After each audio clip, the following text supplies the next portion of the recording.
Como cristianos sabemos que la fe viene solo por el oír, y el oír la palabra de Dios. Pero sabemos que el mundo no entiende la palabra. Es más, la rechaza y busca a toda costa atacarla y estar en contra de los hechos narrados en ella.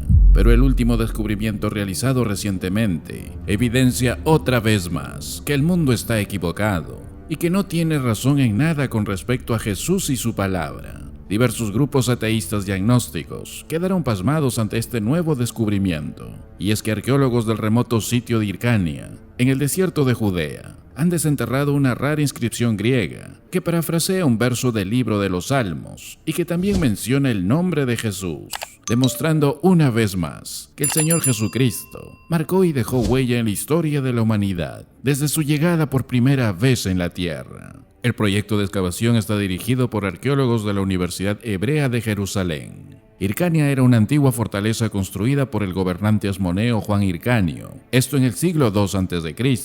Fue una de las muchas fortificaciones fronterizas edificadas por la dinastía macabea, que fue construido a finales del siglo II y principios del siglo I a.C. La fortaleza fue nombrada en honor al monarca Juan Hircano y fue posteriormente ampliada por el rey Herodes el Grande y abandonada tras su muerte sobre el año 4 después de Cristo. Construida sobre una imponente cima situada a unos 17 kilómetros al sureste de Jerusalén y 8 kilómetros al suroeste de Qumran y el Mar Muerto. Fue una de una serie de fortalezas en el desierto, y es una entre otra de las más famosas de estas fortalezas, como es el caso de Masada y Herodión. El texto legible es una paráfrasis del Salmos 86, conocida como la oración de David, mientras que las líneas originales descifradas en este descubrimiento dicen lo siguiente: Escúchame, Señor, y respóndeme, porque estoy afligido y necesitado. Guarda mi vida, porque te soy fiel. Jesucristo, guárdame, porque soy pobre y necesitado. La inscripción está en griego koiné, conocido como el griego bíblico o el griego del Nuevo Testamento, que era la forma común del griego que se hablaba y escribía durante ese periodo de tiempo, lo cual fue usado por el Imperio Romano y el Imperio Bizantino temprano, que sirvió como lengua de gran parte de la región mediterránea y de Oriente Medio durante los siglos siguientes, por lo que se especula la importancia como oración muy conocida en el texto masorético. Un análisis del estilo de la escritura hace estimar que fue realizado entre los primeros siglos después de Cristo. Aunque en el pasado se habían intentado esporádicamente algunas investigaciones aisladas del sitio, hasta ahora no se había llevado a cabo ninguna excavación arqueológica, esto de forma académica y metodológica, ya que su acceso es muy complejo y la logística influye para realizar diversos análisis en la zona. Sin embargo, el equipo dirigido por los doctores Oren Goodfeldt y Michael Haber de la Universidad Hebrea fueron apoyados por la Universidad Carson Newman y la Institución Arqueológica de Veteranos Estadounidenses, por lo que esto ha permitido que se pueda llegar al lugar y pasar 4 semanas sobre el terreno para desenterrar algo de su historia.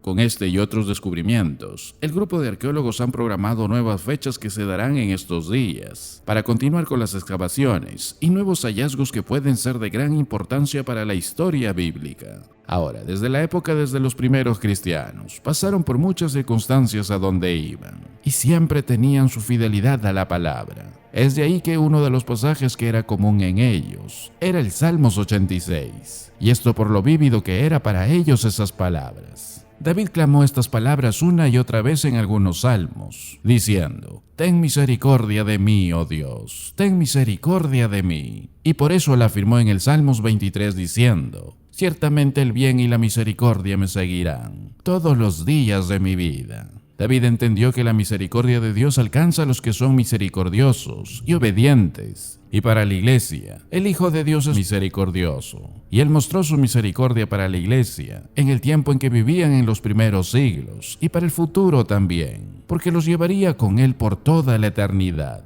Y los primeros cristianos clamaban eso, sabiendo que Dios los respondería. Y esto por una razón, y es porque la iglesia siempre ha enfrentado persecución. Nuestro Señor prometió persecución a todos los que le seguirían, y que en el nombre de Jesucristo seríamos aborrecidos por el mundo. Y eso comenzó con el mismo Señor Jesucristo. Lo rechazaron tanto que lo llevaron a la cruz. Y no pasó mucho tiempo para que eso también se transfiriera a sus seguidores. La iglesia nació en el segundo capítulo de Hechos, y para el capítulo 4 los apóstoles son arrestados y fueron encarcelados por la autoridad judía. En el capítulo 5 son encarcelados otra vez. En el capítulo 7 Esteban es apedreado, esto por una multitud después de un juicio falso. En el capítulo 8 la persecución general se desata en contra de todos los creyentes, dirigida por un hombre llamado Saulo. En el capítulo 12 el primer apóstol parte a la presencia de Dios de la manera más terrible. Jacobo es eliminado por Herodes. En el mismo capítulo, Herodes encarcela a Pedro con la intención de ejecutarlo, pero Pedro fue liberado por un ángel. Y así la persecución continuó, martirizando casi a todos los apóstoles. El apóstol Pablo, una vez convertido, enfrenta también persecución, y esto siguió hasta el final del libro de los Hechos. Su vida estuvo al filo de la muerte todos los días. Los primeros perseguidores de los cristianos fueron los fariseos, fueron los saduceos, que vieron a los cristianos como herejes. Y no pasó mucho tiempo después de que los gentiles también continuaran con la persecución. Los romanos continuaron con esta persecución, esencialmente por casi 300 años. Fueron perseguidos por Nerón en los 90. Domiciano extendió la persecución más allá de Roma, llegando hasta Asia Menor. Lo mismo pasó en el siglo II y en el siglo III. En el año 250 después de Cristo, la persecución se dio bajo el emperador Decio. Luego, la que es considerada la más violenta de todas las persecuciones vino bajo Diocleciano, comenzando en el año 303. Las iglesias fueron destruidas, rollos de las escrituras quemados, los cristianos masacrados. Y esto siguió hasta el 324, cuando Constantino llegó al poder y estableció una especie rara de cristianismo como una religión del Estado. Y fue el precursor del sistema católico romano, el cual continuó siendo el archiperseguidor de la iglesia verdadera.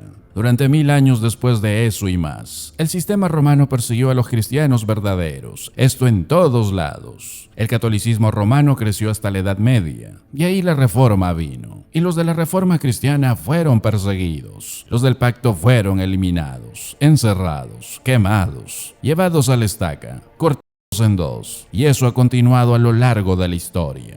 En la actualidad, los perseguidores más duros son los musulmanes, y no parece haber ninguna tregua en contra de los cristianos, mostrando ese rechazo a la Biblia, mostrándonos de esta forma que toda esta historia es exactamente lo que el Señor Jesucristo dijo, y debido a que aborrecen a Dios, a Jesús y a su palabra, a causa de eso nos perseguirán. Esta es una profecía que es absolutamente precisa, porque Jesús dijo eso, y eso es exactamente lo que sucedió. Y Jesús dio tantas promesas para alentarlos. Él iba a preparar un lugar para ellos en la casa del Padre, para regresar y llevarlos al cielo. Y esas mismas promesas también fueron dadas a nosotros, de los cuales lo que Él nos pidió también es que nos amemos unos a otros. Y esto porque solo nos tenemos unos a otros como iglesia. Por eso, ama a tu hermano, ten misericordia de los hermanos en la fe y en amor. Enseña y comparte la verdad que está en su palabra, para que muchos no caigan en el engaño del mundo, en el engaño de las falsas enseñanzas o doctrinas que aún están metidos en la misma iglesia.